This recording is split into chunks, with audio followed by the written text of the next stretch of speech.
Wenn du eines fernen Tages den berühmten Löffel abgibst, welches Abenteuer willst du bestanden haben? Welche Glücksmomente, Momente tiefer Freude willst du erlebt haben? Worauf willst du stolz sein können? Was möchtest du den Menschen einst hinterlassen? Das alles kannst du aufführen in deiner sogenannten Bucketlist oder Löffelliste. Im Lied der Rockband Puhdys „Wenn ein Mensch lebt" aus dem Jahr 1973 heißt eine der Strophen: „Wenn ein Mensch kurze Zeit lebt, sagt die Welt, dass er zu früh geht. Wenn ein Mensch lange Zeit lebt, sagt die Welt, es ist Zeit, dass er geht." Also irgendwann, wann auch immer das sein wird, gehen wir alle. Palliativ- und Hospizpflegekräfte, Psychologen, Geistliche, Philosophen und viele andere haben schon vielfach darüber gesprochen, was sterbende Menschen, egal ob alte oder junge Menschen, am meisten bereuen in ihrem Leben erlebt oder nicht erlebt zu haben. Da sind solche Dinge wie: Ich habe das Leben anderer Menschen gelebt. Ich habe meine eigenen Träume aufgegeben. Ich habe mich verbogen, um anderen zu gefallen. Ich habe zu viel gearbeitet und meine Familie vernachlässigt. Ich hätte gern Kinder gehabt. Ich hätte viel öfter meine Liebe ausdrücken sollen.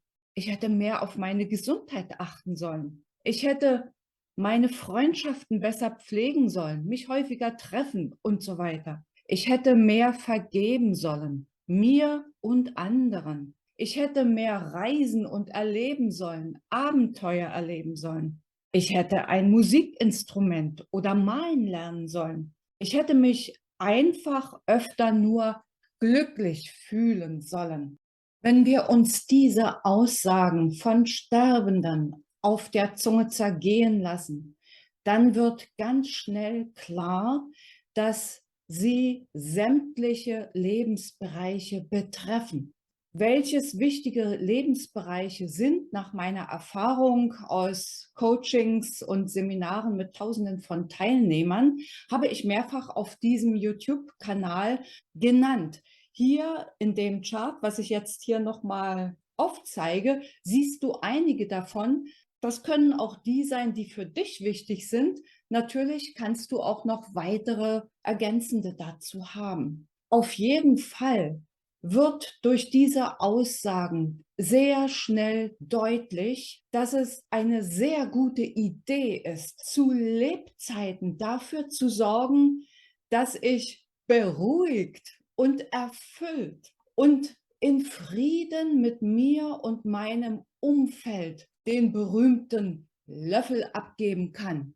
Also, was hältst du von der sogenannten Bucketlist? Die wird auch Löffelliste genannt, von Löffel abgeben. Das heißt, du schreibst dir einfach auf, was dir wirklich, wirklich wichtig ist, was du in deinem Leben erleben möchtest, welche Abenteuer, was du Gutes tun möchtest, welche Beziehungen du pflegen und in einem guten Zustand zurücklassen möchtest, welche Ziele du erreichen möchtest, was du von der Welt gesehen haben möchtest und so weiter und so weiter. Wie gehst du nun ran an so eine Bucketlist? Natürlich habe ich auch für mich selbst eine Bucketlist erstellt und dabei die Erfahrung gemacht, dass es nicht so hilfreich ist, wenn man gleich das Nonplusultra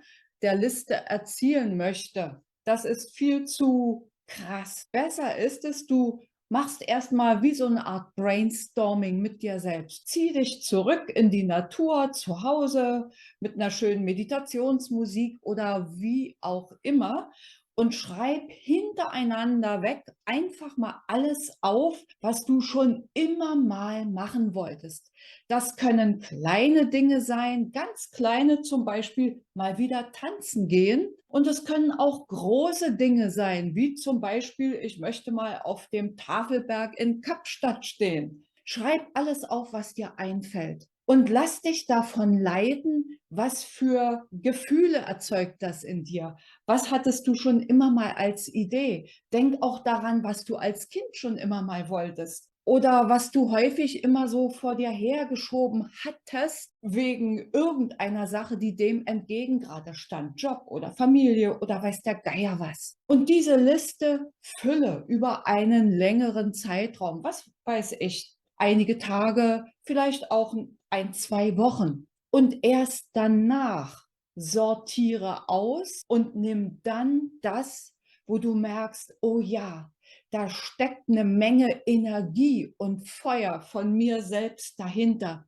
Das will ich wirklich. Das ist mir so wichtig. Streiche, und wenn deine Liste für den Moment zumindest komplett erscheint, dann klopfe sie in den Computer oder nimm dir ein besonders schönes Notiz- und Malbuch und mach vielleicht noch Bildchen dazu. Ein Bild sagt mehr als 1000 Worte und schau immer mal wieder drauf, was du als nächstes dann brauchst, wenn du das Gefühl hast, deine Liste ist komplett. Du brauchst einen Plan. Ansonsten bleibt die Liste einfach nur eine Wunschliste, die nicht zum Leben erweckt wurde.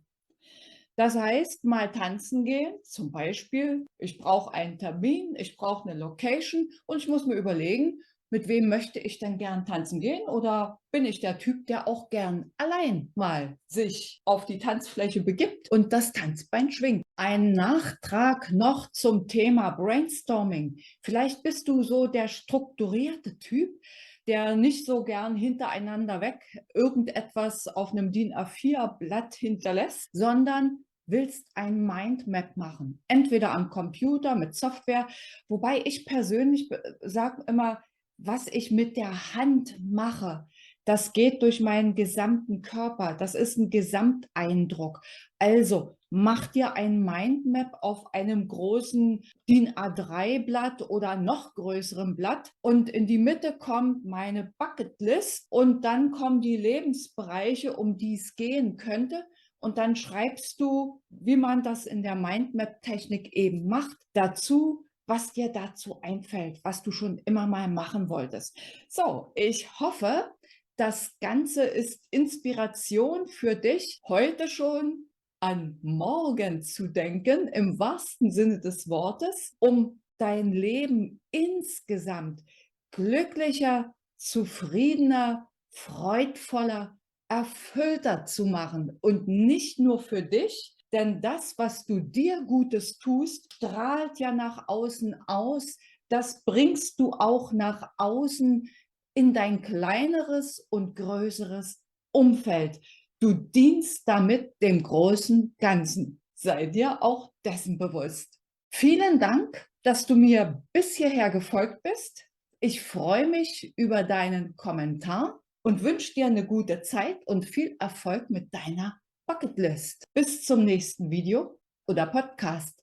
Tschüss.